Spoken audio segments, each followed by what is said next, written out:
nga lang mula sa Muntinlupa Junior Rescue Team, mga taga-rescuer na ito. Ha, Paolo?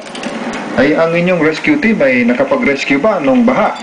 Opo, meron po kami mga niresponde ang evacuation center sa during Typhoon Ondoy po sa NCR. Kayo ba'y trained? Yun po yung ginagawa namin project yearly. Nagpapatrain po kami ng mga youth from different areas po sa Muntinlupa para po dagdag knowledge na rin sa youth natin at makatulong po sa local governments natin sa pag-volunteer. Gaano karami ang inyong membership? Ngayon po, nasa 150 na po kami all over the city. 150. At ano mga edad dyan? 15 and above po. 15 and above.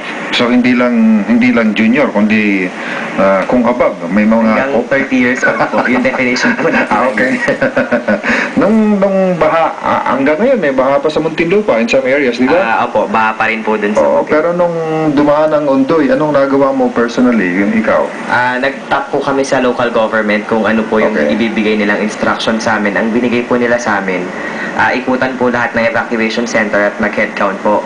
So, medyo malaking bagay po yung nagawa dahil yung files po ng City Hall, kami po yung nagbigay. Kayo ang gumawa, no?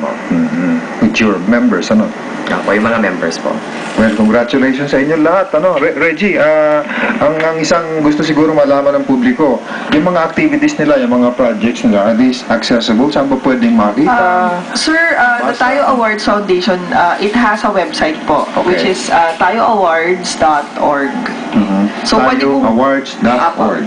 pwede po sila magpunta doon, tapos basahin po nila yung mga articles. Kasi hindi lang po dito sa Tayo Week or yung Awards Week natatapos talaga yung activities.